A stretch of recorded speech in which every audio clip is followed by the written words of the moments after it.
Mid point theorem पढ़ रहे हैं आप, चैप्टर नंबर 8 का 8.9 थ्योरम है। चैप्टर एक ही थ्योरम बची है आपके 9th में, वो यही है मिड पॉइंट थ्योरम, जो कि बहुत इंपॉर्टेंट है। देखें ध्यान से कि आपके पास दे रखा है, गिवन है एक ट्राइंगल का नाम है ABC, ठीक है। ट्राइंगल का नाम आपके पास ABC, जिसमें A पॉइंट है, B पॉइंट है, C पॉइंट है। वो आपके पास दो मिड पॉइंट गिवन है जिसका नाम है D और E। जब इन दोनों पॉइंट को आप ज्वाइन करेंगे तो साइड बनती है DE। आपको ये प्रूव करना है कि ये DE जो है वो इस थर्ड साइड के पैरेलल है, यानी कि DE is parallel to BC and DE is half of BC। ये आपको प्रूव करना है, पर कंपलसरी ये है ये दोनों मिड पॉइंट ही होने चाहिए। ये दोनों आपके पास मिड पॉइंट ही होने चाहिए, ठीक है। अगर ये दोनों मिड पॉइंट हैं तो ही ये जो थर्ड साइड के लाइन है वो मिड पॉइंट आएगी। अगर ये दोनों मिड पॉइंट है तभी ये जो थर्ड साइड के जो DE है वो थर्ड साइड के पैरेलल होगी और हाफ होगी। इसके लिए आपको क्या करना है, कंस्ट्रक्शन करनी है। कंस्ट्रक्शन में क्या है, आपके पास एक लाइन खींचनी है L। मैंने नाम यहाँ L दिया है, आप चाहें तो कुछ और भी ले सकते हैं। L नाम दिया है, ये L लाइन आपने AB के पैरेलल खींची है और DE को एक्सटेंड किया है ताकि वो इस L लाइन को इंटरसेक्ट कर सके F पॉइंट पर। कर दिया आपने, ज्वाइन कर लिया उसने DE को, EF को ज्वाइन कर लिया।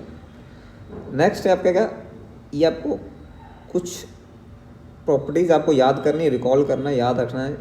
पहला तो प्रॉपर्टी ऑफ पैरेललोग्राम याद होना चाहिए, दूसरा कॉन्ग्रुएंट ऑफ ट्राइंगल याद होना चाहिए, तीसरा अल्टरनेट इंटीरियर एंगल्स के बारे में पता होना चाहिए। ये तीन चीज़ें आपको इंपॉर्टेंट है इस थ्योरम को करने के लिए।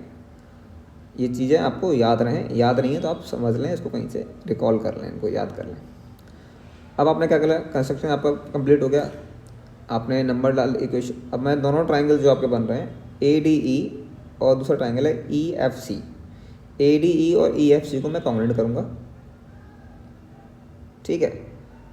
अब ADE और EFC को कॉन्ग्रुएंट करेंगे तो जिसमें क्या क्या है, AE जो है वो आपने AC के बराबर किया क्योंकि E मिड पॉइंट है आपके पास, यानी ये जो लाइन है आपके पास इसके बराबर हो गई, E मिड पॉइंट है इस वजह से। नेक्स्ट इक्वेशन, एंगल नंबर 1 जो है एंगल 2 के बराबर हुआ बाय अल्टरनेट इंटीरियर एंगल्स, क्योंकि Z बन रहा है, देखो ध्यान से एक Z बन रहा है, कंप्लीट Z है। Z के अलावा हमें क्या क्या चाहिए कि एंगल 1 2 के बराबर कर दिया, Z के बराबर चाहिए हमें एक ट्रांसवर्सल लाइन और दूसरा लाइन पैरेलल होनी चाहिए, और जो कि हमारे पास है कि AC एक ट्रांसवर्सल लाइन है, AC हमारी एक ट्रांसवर्सल लाइन है जो यहाँ पर है, बीच में दे रखी है, आपने देखा ध्यान से, ये आपकी ट्रांसवर्सल लाइन हो गई और ये दोनों आपके पैरेलल लाइन्स हो गई, उससे बन रहा है अल्टरनेटिंग है। तो एंगल 1 जो एंगल 2 के बराबर हुआ एंड लास्ट एंगल 3 जो एंगल 4 के बराबर हुआ बाय वर्टिकली अपोजिट एंगल। तो दोनों ट्राइंगल आपको क्या हो गए, कॉन्ग्रुएंट हो गए। Triangle ADE is congruent to triangle EFC।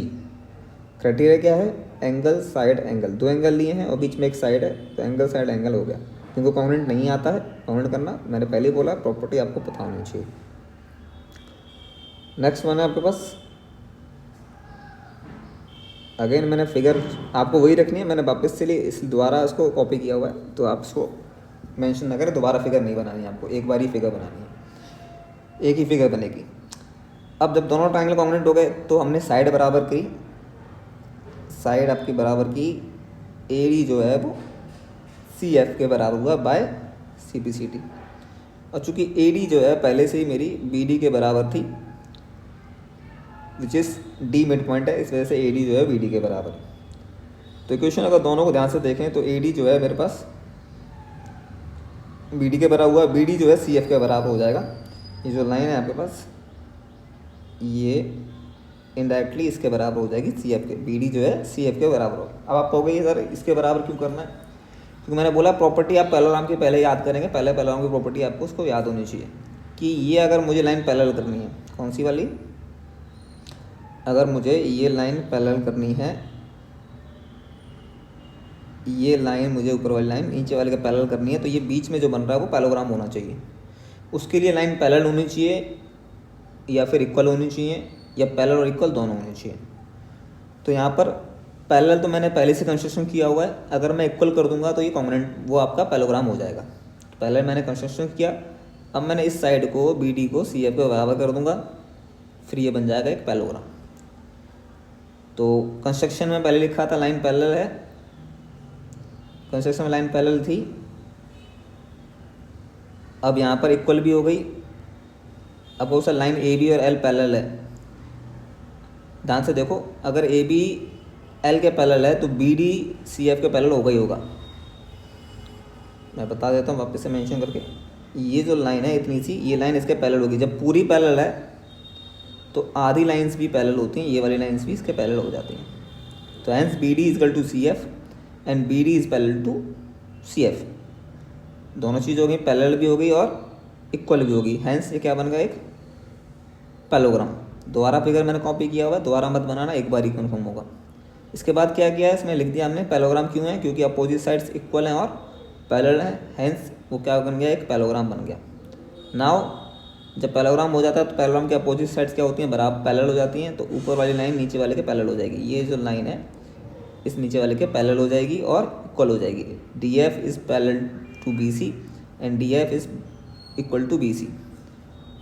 अब इससे ये क्यों हुआ, क्योंकि अपोजिट साइड्स हैं, पैरेललोग्राम आपने प्रूव कर दिया है, तो वो अपोजिट साइड्स पैरेलल होती हैं और इक्वल भी होती हैं। तो यहाँ पैरेलल भी कर दिया मैंने, इक्वल भी कर दिया। अब आपको मालूम पड़ेगा जब पैरेलल है, जब ये लाइन आपस में पैरेलल है तो इतनी सी लाइन भी, ये लाइन भी पैरेलल हो जाएंगी आपस में, यानी कि डी ई जो है वो बी सी के पैरेलल हो जाएगा।